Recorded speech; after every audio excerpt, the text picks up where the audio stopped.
を知るからだからワン、ツー、スリーで歩き出せ今日も明日も昨日も変わらないならばワン、ツー、スリーで歩き出せ回る世界と逆向きで。 Assalamualaikum warahmatullahi wabarakatuh. Selamat pagi teman-teman semua. Bagaimana nih kabarnya sudah menjelang siang hari? Sebelumnya saya di sini akan melanjutkan materi terakhir. Terima kasih juga buat teman-teman yang sudah menonton. Buat teman-teman yang belum menonton, silakan subscribe dan like. Sebelum berlama-lama, marilah saya untuk memperkenalkan diri saya dulu. Perkenalkan, nama saya Sonia Adismi dengan NPM A1E021012. Dengan dosen pengampu Dr. Muhammad Kristiawan. Saya berasal dari Universitas Bengkulu. Tanpa berlama-lama waktu, baiklah kita langsung aja ke materi. Baiklah, saya di sini akan melanjutkan langsung saja ke materi, yaitu yang pertama A, konsep dasar total quality management. Total quality management merupakan suatu usaha keras yang membutuhkan kerjasama dari semua instansi pendidikan terkait perwujudnya mutu dalam lembaga pendidikan atau sekolah. Pada awalnya, total quality management berasal dari dunia bisnis dan diterapkan khusus pada dunia perusahaan saja. Tetapi seiring berjalannya waktu, TQM juga diterapkan dalam dunia pendidikan atau sekolah. Yang selanjutnya yaitu pengertian total quality management atau disebut dengan TQM. Menurut Zahro, TQM merupakan suatu pendekatan dalam usaha memaksimalkan daya saling melalui perbaikan secara terus-menerus atas jas manusia, produk, dan lingkungan. Nasusetan merupakan suatu pendekatan dalam menjalankan usaha yang mencoba untuk memaksimalkan daya saling organisasi melalui perbaikan terus-menerus atas produk, jasa, tenaga kerja, lingkungan, dan proses.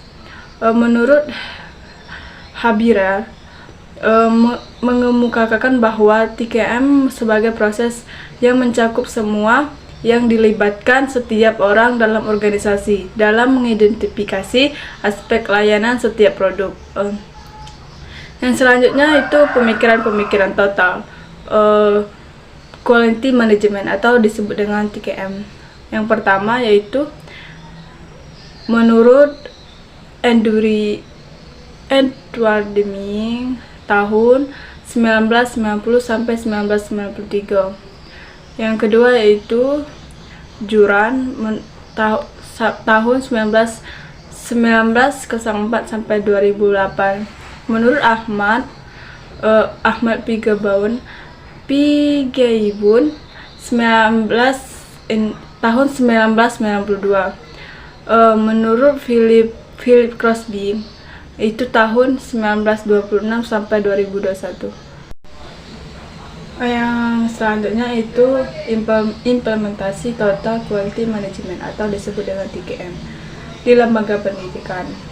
Mutu dapat diukur dari kepuasan pelangganan atau pengguna pendidikan. Beranjak dari hal tersebut, Zara, ada beberapa hal yang harus diperhatikan dalam implementasi total quality management atau disebut dengan TQM dalam lembaga pendidikan, itu sebagai adanya perbaikan secara terus-menerus, adanya standar mutu, adanya perubahan budaya atau kultur, adanya perubahan organisasi, dan adanya usaha untuk mempertahankan hubungan baik dengan pelanggan. Yang selanjutnya itu prosedur dalam mengimplementasikan total quality management atau disebut dengan TQM. Pada dasarnya menempuh tiga tahap. Yang pertama, persiapan terhadap ada aktivitas utama dan pertama yang harus dilaksanakan. Pengembangan sistem. Pengembangan sistem dapat dilakukan dengan langkah peninjauan dan pengembangan sistem yang ada melalui penyusunan dokumen. sistem kolektif, melakukan pelatihan sosialisasi, prosedur dan petunjuk kerja pada tim, dan melakukan penyimpangan akhir baik SDM maupun non-manusia. Dan implementasi setiap langkah yang dilakukan adalah melaksanakan uji coba sistem jaminan kualitas dalam lingkup tertentu berdasarkan siklus PDCA (Plan Do Check Act). Anggota tim menginformasikan kepada pimpinan maupun steering komitmen mengumpulkan data dari pelanggan, melakukan tindakan koreksi atau pencegahan, melaksanakan rapat pimpinan untuk menghasilkan atau membuat modifikasi proses yang diharapkan secara berkeseimbangan. Dan selanjutnya itu faktor-faktor yang mempengaruhi implementasi kurikulum dalam 3M. Faktor-faktor tersebut dapat kita lihat dari tabel yang telah di-subscribe. Yang untuk selanjutnya adalah pilar Total Quality Management atau disebut dengan TQM. Grit Quality mengemukakan bahwa terdapat 5 pilar penting dalam keberhasilan TQM. Pertama, organisasi, yang kedua, kepemimpinan, yang ketiga, komitmen, dan selanjutnya proses, dan terakhir produk. Yang selanjutnya itu hambatan implementasi Total Quality Management atau disebut dengan TQM.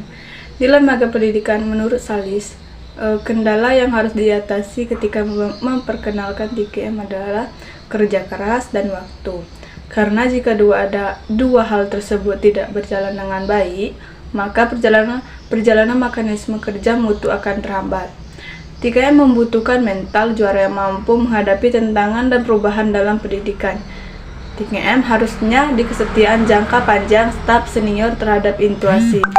Karena tidak tertutup, kemungkinan manajemen senior sendiri yang bisa menjadi problem. Kekhawatiran manajer senior dalam mengadopsi metode dan pendekatan yang baru adalah kendala utamanya. Hal ini merupakan rintangan atau kendala yang sangat serius. Ketika manajer senior tidak mampu mendukung 3M, maka sangat kecil kemungkinan orang lain di organisasi tersebut akan mampu melaksanakannya. Yang selanjutnya, filosofi baru ya.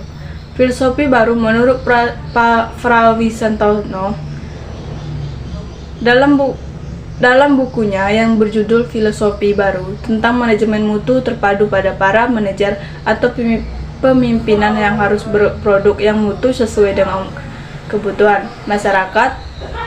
Tujuan agar produk yang dibuat dapat dipakai dalam masyarakatan karena produk mempunyai mutu yang sesuai dengan kebutuhan masyarakat.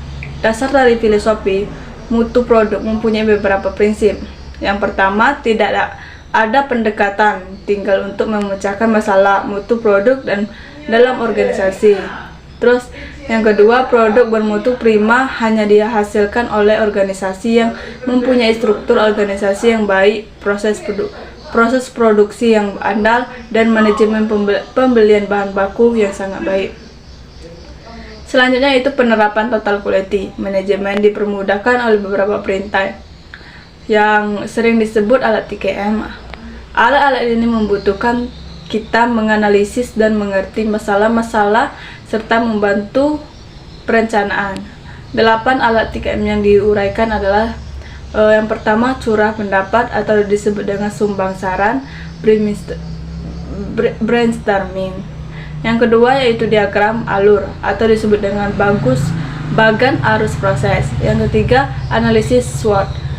Yang keempat, ranking preferensi. Yang kelima, analisis tulang ikan, juga dikenal dengan sebagai DEPROM sebab akibat. Dan yang keenam, penilaian kritis. Yang selanjutnya, benchmarking.